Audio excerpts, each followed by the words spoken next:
Alors, on a vu jusqu'à maintenant que ce que Jésus dit contredit pas toutes les Écritures, mais contredit ce que les Écritures enseignent concernant le séjour des morts. On a vu la première contradiction, c'est que les morts ont des connaissances et discutent entre eux. La deuxième, c'est que Jésus est le seul médiateur entre Dieu et les hommes. La troisième, c'est le concept du saint d'Abraham ne se retrouve nulle part dans les Écritures. La quatrième, la Bible n'indique pas qu'un croyant sans mort est porté par les anges. La cinquième, c'est qu'il est mentionné que le riche avait de l'amour pour ses frères.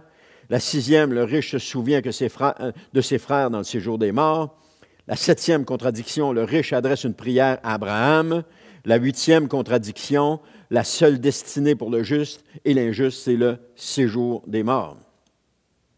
La seule destination pour le juste et l'injuste, c'est le séjour des morts. Alors, on va terminer avec les trois dernières contradictions que Jésus mentionne dans ce passage, puis après ça, on va voir pourquoi est-ce que Jésus a parlé de cette façon. Et cela va nous permettre de comprendre réellement ce passage, de comprendre pourquoi Jésus a fait ça, pourquoi Jésus a dit ça. Mais on continue avec les contradictions. La neuvième, le seul mérite qui permet à Lazare d'être au ciel, c'est parce qu'il a souffert. Luc 16, 25, ça dit « Mais Abraham lui répondit, « Mon fils, souviens-toi de combien de bonnes choses tu as joui pendant ta vie, tandis que Lazare n'a connu que des malheurs. À présent ici, c'est lui qui est consolé, tandis que toi, tu es dans les tourments. » Encore une fois, ce n'est pas biblique. Pourtant, la Bible nous dit que Jésus a souffert une fois pour toutes pour tous les pécheurs. Donc, 1 Pierre 3, 18, c'est « Christ lui-même a souffert la mort pour les péchés, une fois pour toutes, lui l'innocent. Il est mort pour les coupables, afin de vous conduire à Dieu. Il a été mis à mort dans son corps, mais il a été ramené à la vie par l'Esprit. » Alors, pourquoi est-ce que Lazare est au ciel à cause de ses souffrances? Est-ce que les gens qui souffrent dans cette vie seront-ils sauvés automatiquement à cause de cela? On voit bien que la neuvième contradiction est un point de doctrine de l'Église catholique, qui veut que nous gagnions notre ciel par nos œuvres, mais aussi par nos souffrances. Ah, lui, il a tellement souffert dans sa vie, il doit certainement être au ciel aujourd'hui. On l'a entendu, ça. Ah, elle a eu tellement de difficultés dans sa vie, c'est une bonne personne, elle est sûrement rendue au ciel. On l'a entendu, ça. Ou encore, on est sauvé parce qu'on va avoir fait le bien sur la terre. Ah, j'ai fait des bonnes œuvres, j'ai fait des bonnes œuvres, j'ai été une bonne personne, je suis certain que le Seigneur va m'accueillir au ciel. Non, non, non, non, non et non. Parce que notre salut nous est acquis par Jésus et Jésus seul. Il n'y a pas d'autre moyen d'être sauvé que par Jésus et Jésus seul. C'est lui qui est mort pour nous sauver. Et ce n'est pas nous qui gagnons notre ciel par nos efforts. Et ça, la parole de Dieu est claire là-dessus. J'aurais pu développer plus en profondeur là-dessus, mais comme croyant, vous le savez, que c'est Jésus seul qui sauve, que nos efforts ne sont pour rien. Parce que sinon, il y en a qui sont meilleurs que les autres, et puis qui seraient entrés au ciel, puis d'autres qui ne sont pas bons ne seraient pas entrés au ciel. C'est Jésus qui a payé le prix pour que nous soyons tous égaux face au salut. Tous égaux face au salut. Tous peuvent recevoir le salut. Tous. La 10e contradiction, rien ne nous indique que le riche était mauvais. Dans Luc 16, 25, Abraham lui répondit, « Mon fils, souviens-toi de combien de bonnes choses tu as joui pendant ta vie, tandis que Lazare n'a connu que des malheurs. À présent, ici, c'est lui qui est consolé, tandis que toi, tu es dans les tourments. » Le seul problème de l'homme riche, c'est qu'il avait acquis des biens. C'est qu'il était riche. Est-ce un péché d'être riche? Le péché est sur la façon dont nous allons acquérir nos biens et non pas le fait d'être riche. Le riche, ce n'est pas un péché. La richesse, être riche, ce n'est pas un péché. Ce qui est un péché, c'est la façon dont on va acquérir notre richesse. Mais en même temps, c'est ce que la religion catholique a voulu nous faire croire, elle qui s'est enrichie sur le dos des gens. Elle a voulu nous faire croire qu'on devait rester dans la pauvreté si on voulait gagner notre ciel. Encore là, ce n'est pas biblique, ça. On ne gagne pas notre ciel. Mais on devait rester dans la pauvreté.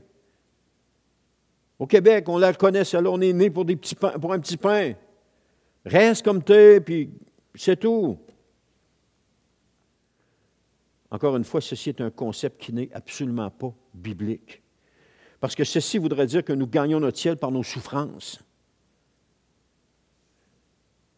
Et parce que nous sommes riches, on peut oublier le ciel. La réalité de notre monde, riche ou pauvre, tout le monde souffre. Parce que l'argent n'achète pas le bonheur. L'argent n'efface pas les souffrances.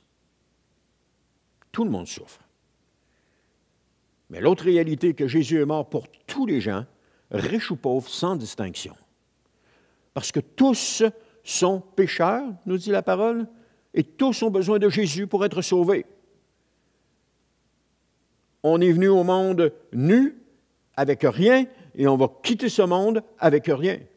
Tout ce que nous pouvons acquérir comme richesse va rester ici lorsque nous allons descendre dans le séjour des morts. Ça va rester ici. On n'emmène rien avec nous. Maintenant, la 11e et dernière contradiction. Il y a 2 endroits distincts dans le séjour des morts. Dans Luc 16, verset 26, ça nous dit « De plus, il y a maintenant un immense abîme entre nous et vous, et même si on le voulait, on ne pourrait ni le franchir pour aller d'ici vers vous, ni le traverser pour venir de chez vous ici. » Il n'y a aucune mention dans la Bible qu'il puisse y avoir 2 endroits dans le séjour des morts, sauf ce qui est mentionné ici. De plus, il n'y a aucune mention que ces 2 endroits sont séparés par un gouffre infranchissable.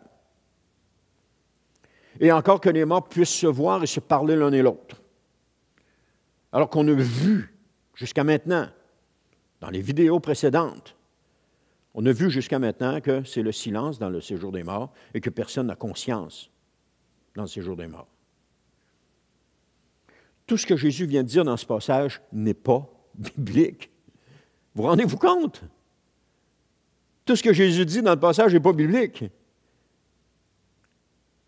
Et nous, comme croyants, on prend ça comme étant biblique et puis on diffuse ça. Mais tout ce que Jésus dit n'est pas biblique.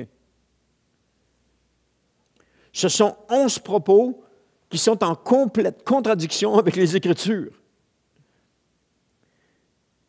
Et les chrétiens utilisent ça pour valider leur doctrine du séjour des morts. Même ceux qui reviennent de l'au-delà avec un message de Jésus mentionnent ces propos qui ne sont pas bibliques. Mais je vous ai dit tantôt pourquoi ils reviennent avec un message de l'au-delà. C'est parce que le Seigneur veut s'adresser à ceux qui ne sont pas sauvés, mais il veut s'adresser à eux selon leur connaissance. Maintenant, il y a une raison pour laquelle Jésus a fait cela. Parce que Jésus n'est pas en train d'établir une nouvelle doctrine ici, ou il n'est pas en train de décrire non plus ce qu'est le séjour des morts, ce que la Bible ne décrivait pas, et puis là, Jésus dit, moi, je vais le décrire, c'est quoi le séjour des morts, pour que tout le monde le sache. Non, il n'est pas en train de faire ça. Mais c'est quoi le problème? Quel est le problème? Le problème qui se pose est au niveau de la tradition.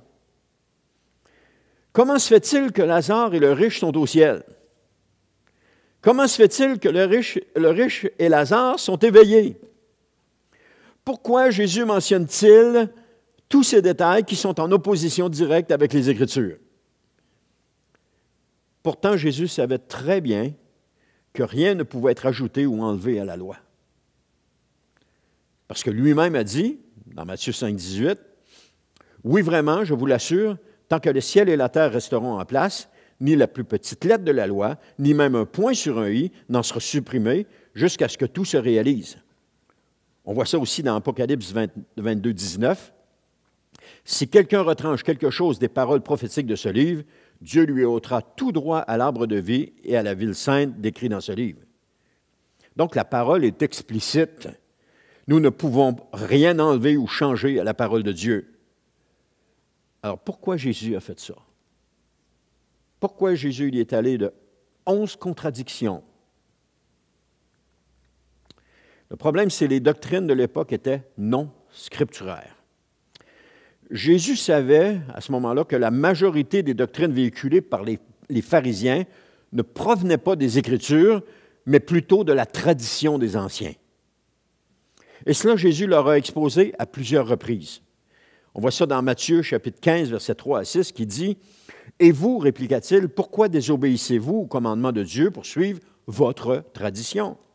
En effet, Dieu a dit, honore ton père et ta mère, que celui qui maudit son père ou sa mère soit puni de mort.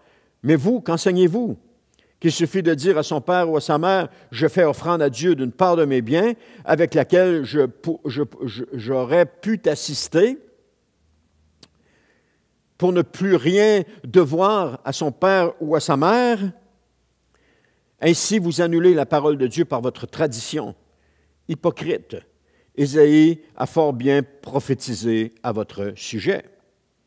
On voit dans Marc chapitre 7, le verset 13 également, « Voilà comment vous annulez la parole de Dieu par votre tradition, celle que vous vous transmettez, et vous faites bien d'autres choses du même genre. » Alors, ce que Jésus fait ici dans le passage de Luc 16, 19 à 31, c'est de reprendre les propos de la tradition des pharisiens, des propos qui n'étaient pas bibliques.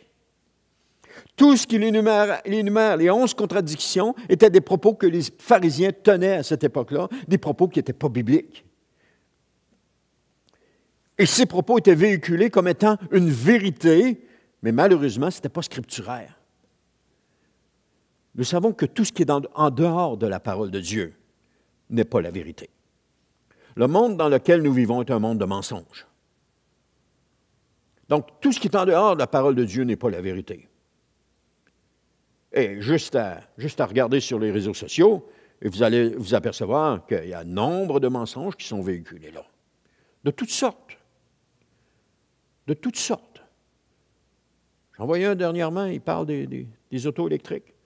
Et là, il expliquait, il disait qu'une borne de recharge dépensait plus qu'une petite ville au complet pour charger une seule voiture pendant 1 heure. J'ai juste écrit, c'est quoi ta source? Je n'ai pas eu de réponse. Parce qu'il n'y en a pas de source. Il n'y en a pas. C'est faux. C'est du mensonge. D'ailleurs, c'est tellement gros que c'est illogique. Mais le problème avec tout ça, c'est qu'il y a des gens qui gobent ça, puis qui vont répéter ça. Et puis, plus que ça va être répété, ça va devenir une vérité. Et c'est ça le problème. C'est qu'un mensonge qui est répété devient une vérité. Un mensonge qui est répété devient une vérité. Alors, d'où provenait l'origine de la tradition des anciens? Ça, c'est intéressant à savoir pour comprendre le passage ici. Ça, c'est ce qu'on va voir dans la prochaine vidéo. La vidéo numéro 4. D'où provenait l'origine de la tradition des anciens? Alors, je vous dis à bientôt pour la suite de cet enseignement.